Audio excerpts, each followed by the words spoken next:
Great, thank you, Tim. Thank you all. I don't have a PowerPoint. I was once told that if power corrupts, PowerPoint corrupts absolutely. A few laughs, thank you. I used that when I spoke at the Microsoft Developers Conference, and you could hear a pin drop in the room. I guess it wasn't the right thing to say. So as Tim said, relatively new to the administration. I've been here less than a year. I previously was an entrepreneur and a seed stage investor. My standard line used to be that I had a full head of hair before becoming an entrepreneur. I think my new line is I had a full head of hair before joining the federal government. But in either case, things have been busy. So I actually have a tremendously fun job. At the Small Business Administration, I'm focused on investment and innovation. And in some ways, what I'm really trying to do is bring more innovative and entrepreneurial approaches to programs that are designed to encourage entrepreneurship and innovation. And to give you a little bit of context, at SBA, historically, the agency's been around for about 50 years. It really does three things to help small businesses get access to capital, access to government contracts, and then access to counseling and entrepreneurial development. But the bulk of the programs, and SBA's core brand, if you will, is really known more for what our new administrator calls the Main Street part of the economy, the restaurant, the dry cleaner, the car repair shop. That part of the economy is incredibly important. Half of the jobs in the economy are there. But there's another part of the economy that's equally important, and that's the high-growth, innovative part of the economy. It's not exclusively high-tech, but it includes high-tech. And the reason that part of the economy is so important is when we're looking at new job creation. Not only do small businesses matter, and the bulk of new jobs created in the economy come from small businesses, but it's disproportionately concentrated in a smaller subset of high-growth firms. So particularly at this moment in time when jobs matter in this economy, I'm really focusing in what can we do to encourage more high-growth entrepreneurship. So within my portfolio, I've got a couple of big programs, the SBIC and the SBIR program that Tim referred to, as well as looking at a range of new things that we can be doing. But what I want to do today is just talk about some of the changes that we've been making in the two of those programs and kind of highlight some core principles and lessons learned that as we're making those changes, what has been going on so far.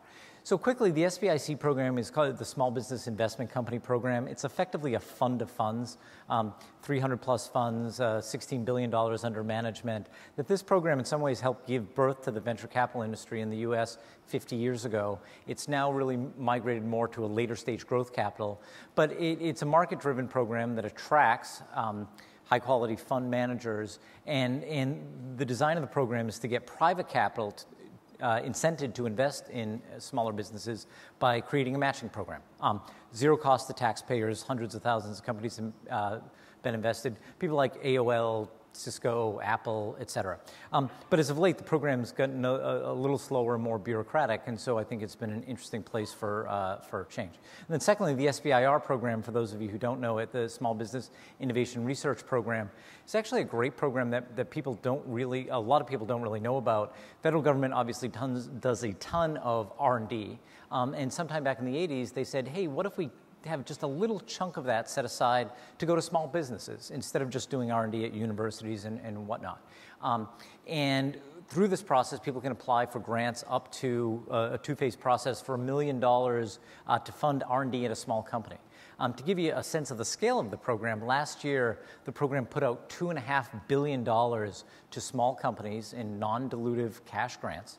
At the same time last year, the venture capital industry, in terms of seed stage funding, put $1.7 billion into seed stage early technology companies. So here we have a program that has, again, at a time when entrepreneurs are struggling for capital, putting a big chunk of change into the hands of entrepreneurs.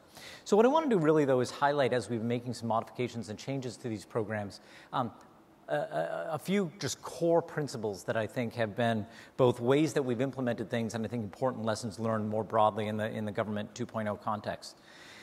The first and foremost is speed. And so I think if there's one takeaway from all the blather that I'm doing up here is that, in my experience, I think that the importance of speed and turnaround times is a critical lever for driving more effectiveness in government. And I think that, in the context of all the changes that we're doing, this is something that we're simply not spending enough time on. from my experience, I think this notion of speed and fast turnaround times is one of the places where I've seen the greatest discrepancies between my private sector experience and public sector experience.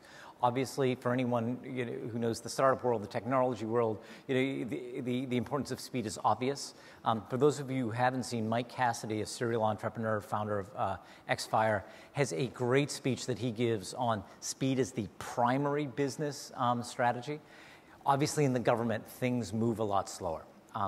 And there's a lot of good reasons for that. The lawyers get more involved. There's a disproportionate risk-reward trade-off for government employees who see the downside when things don't go well but don't get the upside.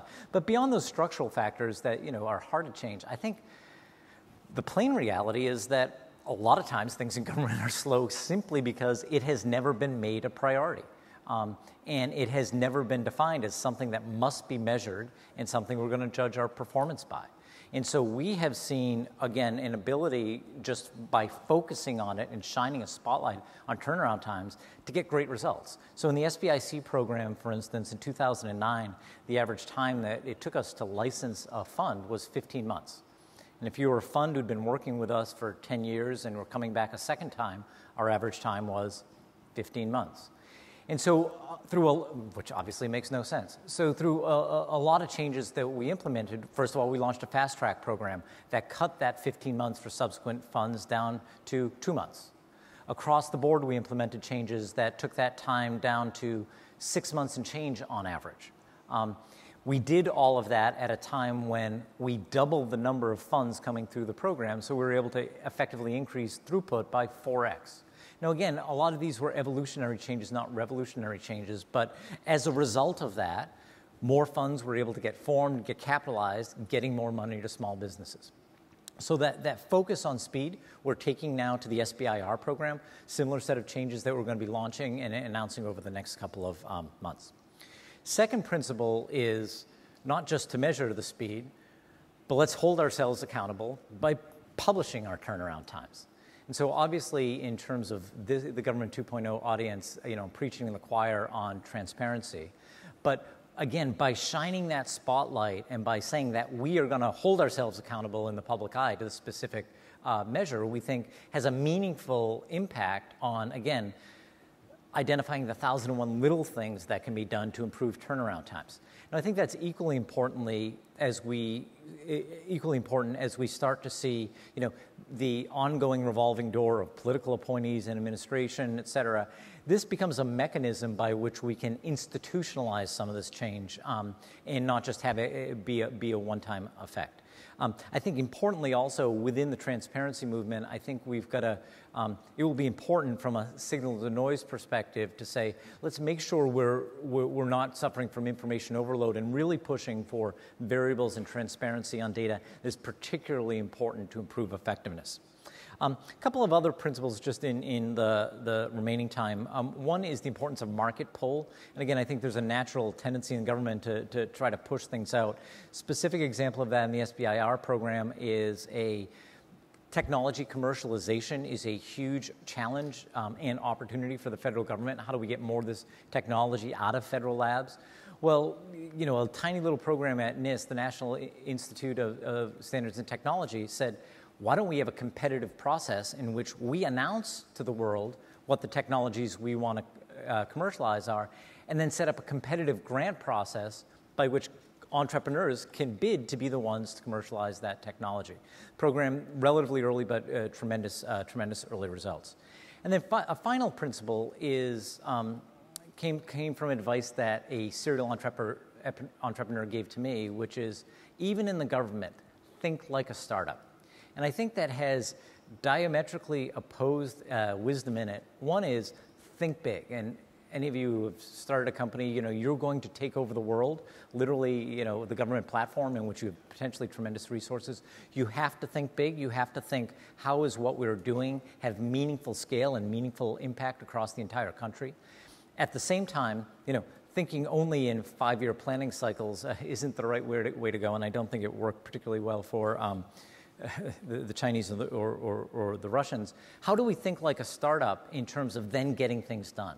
And so how do we work on a 1-month, 3-month implementation So while we keep our eyes on the grand vision of ultimately where we want to be, from an execution standpoint, how do we really focus on the evolution rather than on revolution to implement and make sure we have that constant launch, iterate, repeat, et cetera, cycle built into it.